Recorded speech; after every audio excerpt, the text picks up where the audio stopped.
Hello అండి అందరికీ ఈరోజు నేను బీరకాయ తొక్కు పచ్చడి చేశాను. ఈ పచ్చడి చేయడం చాలా ఈజీ అండి. 10 నిమిషాల టైం ఉంటే కనుక మనం ఈ పచ్చడి చాలా ఈజీగా చేసేసుకోవచ్చు.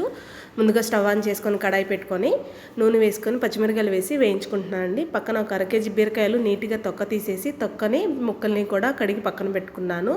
పచ్చిమిరపకాయలు వేగిపోయినాయి, తీసి పక్కన పెట్టేసుకున్నాను. దీంట్లో అదే కడాయిలో ఈ ముక్కలన్నీ కూడా వేసి వాటర్ అంతా కూడా మగ్గిపోయేటట్టు చక్కగా మగ్గ పెట్టేసుకోవాలి. మూత పెట్టుకున్నాను. ఒకసారి మూత తీసి చూద్దామా, చక్కగా మగ్గిపోయినాయి. ఇప్పుడు మిక్సీ జార్ తీసుకొని వేయించిన పచ్చిమిరకాయలు, దాంట్లో 1 స్పూన్ జీలకర్ర, 10 వెల్లుల్లి రెబ్బలు, చింతపండు నానబెట్టుకున్నది వేసి చక్కగా పేస్ట్ చేసేసుకోవాలి. ఇప్పుడు దీంట్లో చల్లార్చిన బీరకాయ పచ్చడికి సంబంధించిన మిశ్రమాన్ని వేసి ఇది కూడా చక్కగా మిక్సీ వేసేసుకోవాలి. ఇప్పుడు తాలింపు పెట్టుకుందాము. కడాయి పెట్టుకొని పొయ్యి మీద 2 స్పూన్ల నూనె వేసుకొని నూనె వేడెక్కాక 1/2 స్పూన్ ఆవాలు, 1/2 స్పూన్ పచ్చిశనగపప్పు, 1/2 స్పూన్ జీలకర్ర, 2 ఎండుమిర్చి,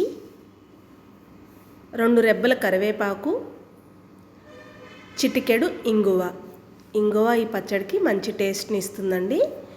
మొత్తం వేసి ఒకసారి మళ్ళీ కలిపేసుకొని ఇప్పుడు మనం మిక్సీ పెట్టుకున్న పచ్చడిని కూడా దీంట్లో వేసేసి ఒకసారి సిమ్లో ఉంచుకొని చక్కగా కలుపుకోవాలి.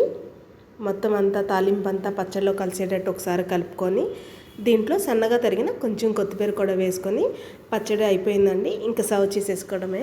మనం ఎప్పుడైనా వంట చేయడానికి టైం లేనప్పుడు ఈ పచ్చడి చక్కగా చేసేసుకొని 10 నిమిషాలు పక్కన పెట్టుకుంటే మన అన్నంలో వేసుకోవడానికి చాలా బాగుంటుంది. అలాగే నా వీడియో కనుక మీకు నచ్చితే కనుక లైక్ చేయండి, సబ్స్క్రైబ్ చేయండి. నన్ను ఇలాగే సపోర్ట్ చేస్తారని మనస్ఫూర్తిగా కోరుకుంటున్నాను.